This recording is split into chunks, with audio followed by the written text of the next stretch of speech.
Lenses, lenses, lenses. We've got big lenses, we've got small lenses. But what do all of these lenses do? You're about to find out.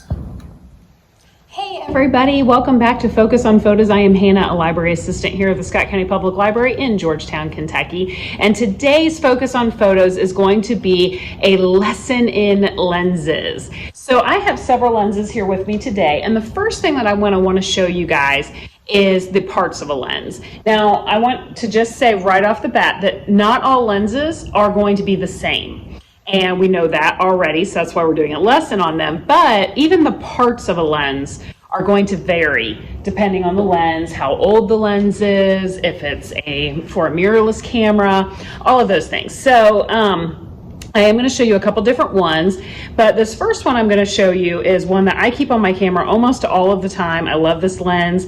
It is a pretty versatile zoom lens. It's an 18 to 135, and I'll get into the numbers here in a few minutes and let you guys get a little bit of information about that. But the first thing I want to show you is obviously the very front of the lens is going to be your glass, your lens.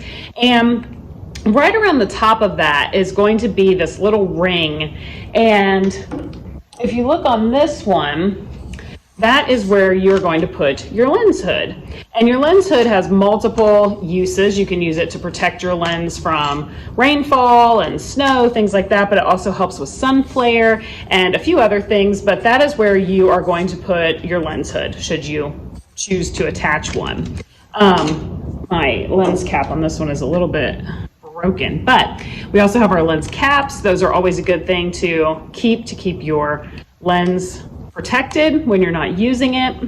The next thing on here is going to be the actual ring that you use if you have a zoom lens to zoom your lens in and out. And underneath that, on this particular lens, you're going to see those numbers. And those are the numbers of the millimeters that this lens is going to go out to. So like I said, this one is an 18 to 135. And just for a little fun fact, the human eye is about a 50 millimeter lens. And this is a 50 millimeter lens. And I'm going to get into this in just a second, but you can see on every lens, they're going to tell you the numbers of the range for that lens. So then this one is a 75 to 300. So they're always written on the lens for you. And again, there's your ring, and that allows you to zoom your lens in and out. All right. Now, another thing that's on this one is I have this little lock on here, and again, the other two lenses don't have this, so you may not have this on yours. What's really nice about the lock is you click that down, and then you are unable to, I guess I didn't get it. You're unable to zoom once you have engaged your lock. When it's unlocked, you can zoom your lens in and out, but when it is engaged, you are stuck on a particular millimeter focal length. And that's kind of nice if you are somebody that doesn't have a prime lens, and I'm going to get into that again in just a second, so that if you want to stay at, say, 35 millimeters, you can lock that in at 35, and then you'll just shoot at 35 millimeters. Further down on this particular lens, you'll see this other ring, and this is your manual focus ring.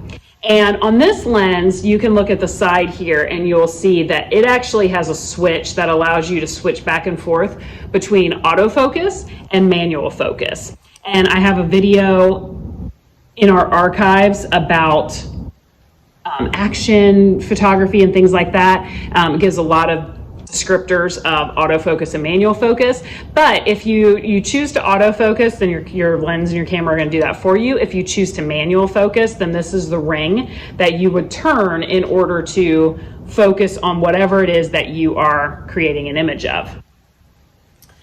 All right, now further down on this is on this side of the lens, you will see more numbers. So this one is a 3.5 to 5.6, and then it says 18 to 135.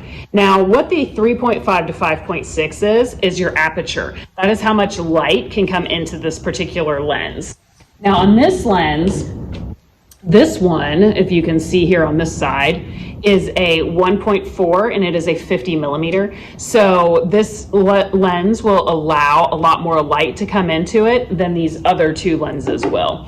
This one is a 4.5 to 5.6. So on the lenses, so we have the lens here on this end, and then on the opposite end of the lens, you are going to have your rear lens cap, and that protects your camera's, your lens's components when it is not attached to a camera.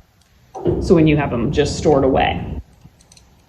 All right, guys, now all these numbers, I've been mentioning a lot of numbers. Let's figure out what these numbers mean. This, like I said, this is a 50 millimeter 1.4 lens. And this is what we call a prime lens. It is only 50 millimeters. It is just like the human eye. It is not going to go out to 300 millimeters or anything like that. You are set at that focal length. These other lenses are what we call zoom lenses. So they are going to be the ones that you can change your focal length on. And these are nice because you can, especially with the one that I keep on my camera primarily, because I can back that all the way up to an 18, which is a very wide lens. That's nice. You can get a vista of a mountain, a landscape of mountains.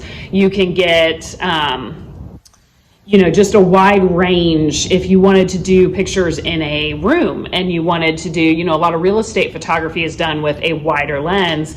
That's where you get your smaller numbers. If you want your bigger numbers, you are able to zoom in a lot further. And then that brings the things that are far away into a closer look on your camera. So you can see from this little helpful image that I have posted here in the video that it's the same photo, but you can see it at different focal lengths. So you get a different image each time. And you tend to move closer and closer and closer to a particular thing that is further away when you have a larger number. This is very helpful when you are doing wildlife photography so that you can stay a safe distance, and also from things that you're just not ever going to be able to get up close to.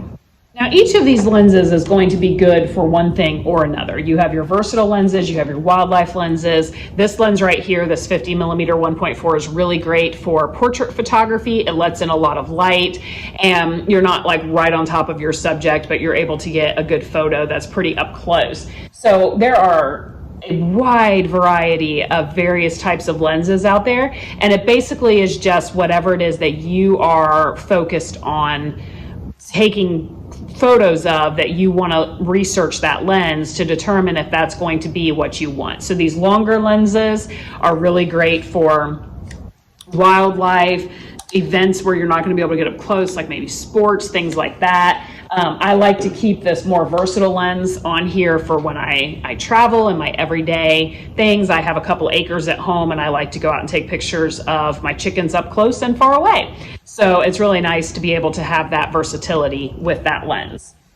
Now, the last thing I want to mention, and I don't have any with me today, but there are filters, and you can put filters on the end of your lens and they will help with various things. So you can make a photo warmer, which gives it more of that kind of sunny glow, or you can make a photo cooler and it will give it more of that kind of a blue tint to it. And they have filters for that. So you can warm up or cool down your photos with a filter. They also have filters that are simply to protect your glass. So this is, like I said, this lens, as small as it is actually a pretty expensive lens. And you can put a filter on the end of that. And if something happens and the end of your lens gets busted, just the filter is broken. Your lens itself is still intact. And you can buy a filter much cheaper than you can buy your lenses. So they're a great way of keeping your lenses protected, keeping your glass clean. The other thing that they're really nice for is you can get various ones that are going to reduce polarization. They can help with contrast. They can help with haze. So there's all different kinds of them out there. And just do a little bit of research and kind of determine what it is that you are looking for in your photo. And then you can choose your filters and then, of course, your lenses. So I hope that this video was informative. I hope that you guys got a little bit of information and kind of cleared up some confusion about lenses and what all those numbers and little gadgets mean. If you have any questions for me, I am happy to answer them. You can comment under this video, or you can send me an email at Hanna, Hanna, at scottpublib.org. And again, I appreciate you watching, and any other videos are archived on our YouTube and our Facebook pages. Have a great day. Thank you.